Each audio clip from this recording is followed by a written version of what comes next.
दोस्तों, आपके मन में कभी ना कभी यह ख्याल जरूर आता होगा कि हम अपने जीवन में जो कर्म करते हैं या जो लोग अपने फायदे के लिए दूसरों से छल और कपट करके उनकी संपत्ति प्राप्त कर खुशी मनाते हैं, ऐसे किए गए कर्मों का भविष्य में हमारे जीवन में क्या प्रभाव पड़ता है। कर भला तो हो भला।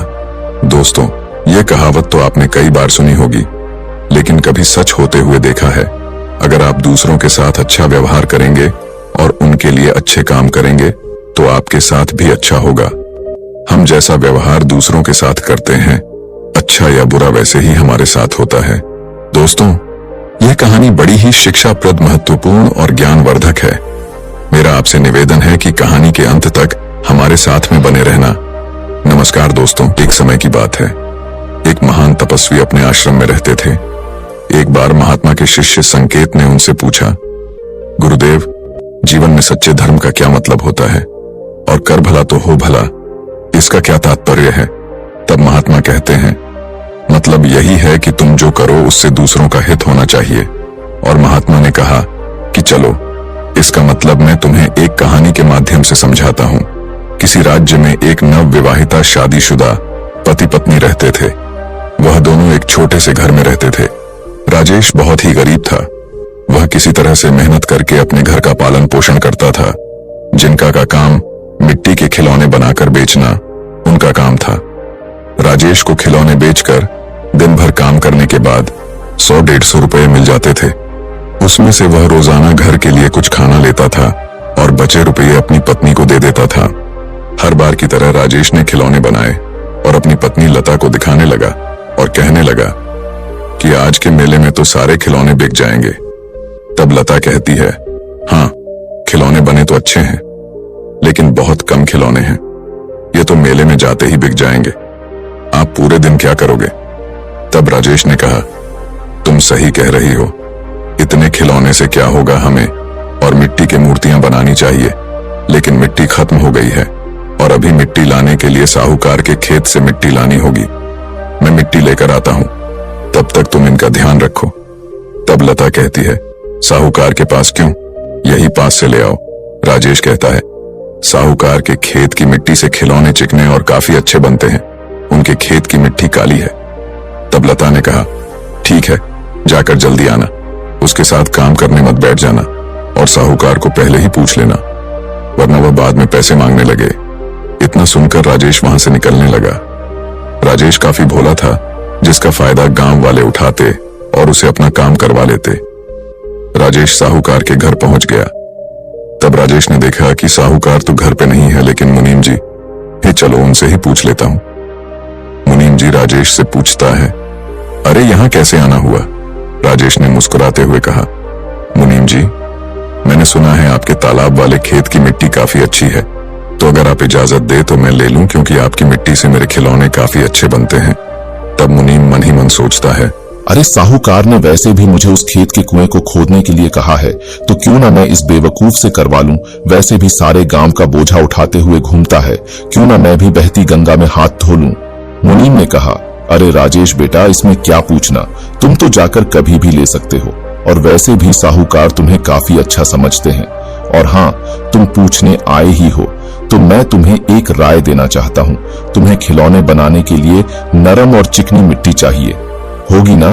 तो तुम एक काम करो, साहूकार जी के खेत में एक सूखा हुआ कुआं है, तो तुम उसी कुएं से 20-25 टोकरी मिट्टी निकाल लोगे तो तुम्हें वहां पर सूखी गीली मिट्टी मिल जाएगी। तब राजेश ने कहा, मुनीम जी, आज तो मुझे मेले में जाना है। आज मैं कुछ मिट्टी निकाल लूंगा और कल जाकर सारे सप्ताह की मिट्टी ले जाऊंगा। मुनीम ने कहा, जैसी तुम्हारी मर्जी। और राजेश के वहां से जाते ही मुनीम सोचने लगता है, मामूली सी मिट्टी देकर उससे कुआं खुदवा लिया, इससे साहूकार भी खुश हो जाएंगे और मेरी प्रशंसा भी करेंगे। राजेश साहूकार के खेत में एक दिन के लिए मिट्टी लेकर अपने घर चला गया और घर पर राजेश और उसकी पत्नी दोनों ने खिलौने अच्छी तरह से बना दिया।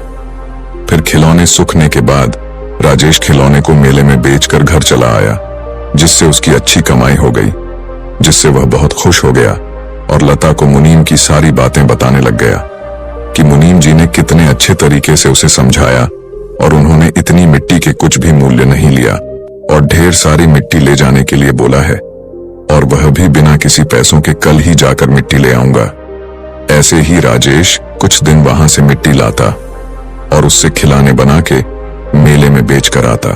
फिर एक दिन रोज की तरह वह सुबह होते ही राजेश कुएं की तरफ निकलता है और जाकर खुदाई करने लगता है। वह कुएं के अंदर से लगभग 10-15 हाथ खोदता है। जैसे ही अगला गड्ढा करने को जाता है तो उसे किसी चीज की टकराने की आवाज आई। जब उसने अपने हाथों से मिट्टी हटाई तो उसे एक पुराना तांबे का घड़ा दिखाई दिया। राजेश ने उस घड़े को खोलकर देखा तो उसमें काफी पुरानी सोने की मुद्राएं और सिक्के थे। राजेश एकदम से कांपने लगा। उसे कुछ भी समझ में नहीं आ रहा था। फिर भी उसने सोचा, इसे घर लेकर जाता हूं, बाद में सोचूंगा। राजेश पहले ही इतने सोने के सिक्के देखकर घबरा गया था, लेकिन वह जैसे तैसे उस घड़े को लेकर अपने घर आ जाता है।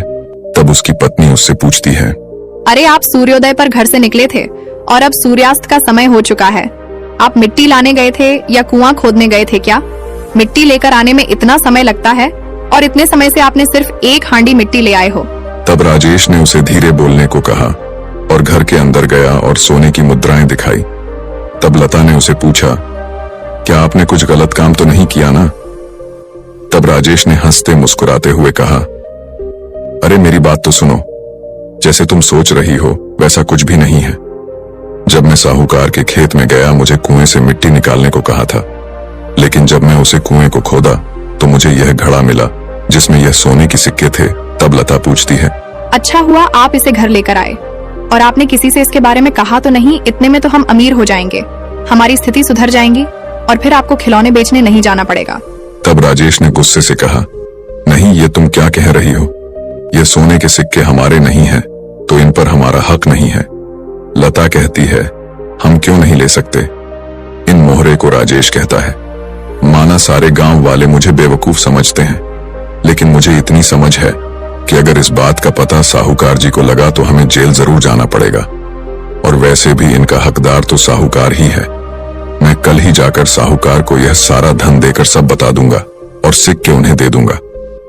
लता ने कहा, ठीक है, आप जाकर स्नान कर लेना, मैं तब तक इन्हें छुपा कर रखती हूँ।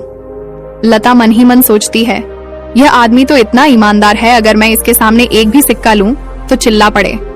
क्यों ना मैं ही कुछ सिक्के निकाल के रख लूं और वह कुछ सिक्के निकाल कर रख लेती है। राजेश वह घड़ा लेकर कुछ ही देर बाद साहूकार के घर निकल जाता है। तब साहूकार तो घर पर नहीं थे, लेकिन मुनीम उसके घर पर ही था।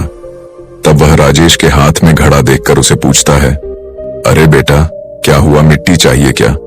जाओ वही कुएं से ले आओ। तब राजेश कहता है, नहीं मुनीम जी, मैंने मिट्टी कल ही ले ली और मुझे कल मिट्टी खोदते समय यह घड़ा मिला है जिसमें मुझे यह सोने के सिक्के मिले हैं। तब मुनीम हैरान हो गया और सारा वाक्य सुनने लगा। उसे तो विश्वास ही नहीं हो रहा था। तब राजेश कहता है, मुझे यह घड़ा साहूकार जी को देना है, मगर वह तो घर पर नहीं है। लेकिन अच्छा हुआ मुनीम जी, मुझे आप ही मिल गए। आप यह घड़ा ले लो और साहूकार जी को दे देना। मुनीम कहता है, हाँ बिल्कुल, मैं यह साहूकार जी को दे दूंगा, यह तो मेरा फर्ज है। और हाँ, इसके बारे में तुम किसी भी गांव वाले से मत कहना और किधर भी इसका जिक्र मत करना। तुम तो बड़े ईमानदार हो। अब तुम जाओ, मैं यह घड़ा सेठ जी को जरूर दे दूंगा। सोने के सिक्के से भरा घड़ा देकर राजेश वहां से निकल जाता है। तभी मुनीम सोचता है, मेरी अक्ल क्या घास चरने गई है जो मैं यह सब कुछ साहूकार को दे दूंगा। अगर मैं यह सब साहूकार को दे दूंगा तो मेरे पास क्या ही बचेगा। इतने दिन काम करके भी मुनीम ही बना रहा हूँ। अब मैं भी इसे अपने पास से रख लूंगा और साहूकार के जैसा सब कुछ खरीद लूंगा। घर, खेत, गाड़ी, बंगला सब खरीद लूंगा और गांव का सेठ बन जाऊंगा और किसी को कुछ पता चलने से पहले ही उस बेवकूफ राजेश को फंसा दूंगा। वैसे भी उसकी बात का कोई यकीन नहीं करता। उसे फंसाकर मैं इससे मुक्त हो जाऊंगा। वाह, क्या दिमाग पाया है मैंने। अगले दिन उधर भोला राजेश अपनी रोज की तरह खिलौने बेचने जा रहा था और जाते वक्त अपनी पत्नी लता से कहा, लगता है आज रात को देर हो सकती है। जब तक सारे खिलौने नहीं बिकते मैं नहीं आ पाऊंगा। लता भी कहती है, पता है आपकी ईमानदारी का फल आपको जल्दी ही मिलेगा। इतनी मेहनत से बने खिलौने जल्दी बिक जाएंगे और मैं भी घर के काम करके खाना बना लूंगी। इतने में मुनीम साहूकार को लेकर राजेश के घर आता है और उस पर इल्जाम लगाने लगता है मैंने कल इसे आपके खेत में से कुछ ले जाते हुए देखा है। जब मैं इसके पीछे आया तो मुझे इसके आंगन में से एक सोने की मुद्रा मिली। इसका साफ साफ मतलब है कि इसे जरूर हमारे खेत में से कुछ मिला है और मैंने इन दोनों को कल बात करते हुए सुना था। अब उनके घर की तलाशी लेनी चाहिए। मुनीम ने सिपाही को बुलाया। तब लता डरने लगी और तलाशी से मना कर रही थी।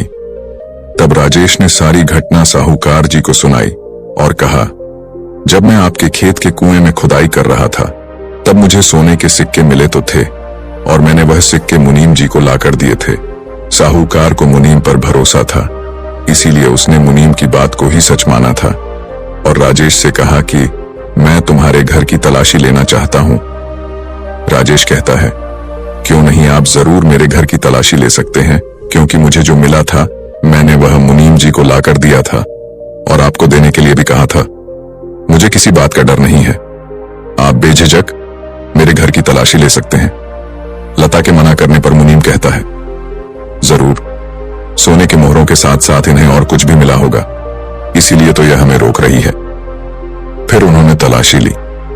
तलाशी के बाद जब सोने की कुछ मोहर मिलती है तब राजेश को कुछ समझ नहीं आता है और सिपाही उनसे पूछते हैं, क्यों तुमने तो सारे सिक्के मुनीम जी को दे दिए थे, अब ये कहां से आए, जबकि तुम दावा कर रहे हो कि सिक्के तुमने मुनीम को ही दिए हैं। अब ये कहां से आए हैं, जरा बता सकते हो? राजेश ने साहूकार जी से कहा, आप मेरे बातों का यकीन कीजिए, मैंने कल ही मुनीम जी को सारी मुद्राएं दे दी हैं।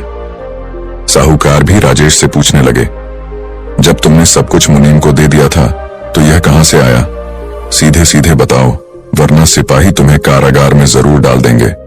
डर के मारे राजेश रोने लगता है। तब उसकी पत्नी मान्यता कहती है, साहूकार जी, मेरे मन में लालच आया और मैंने कुछ सोने के सिक्के रख लिए ताकि हमारे घर की गरीब भी दूर हो सके। बस बाकी की सारी मुद्रा मेरे पति ने इस मुनीम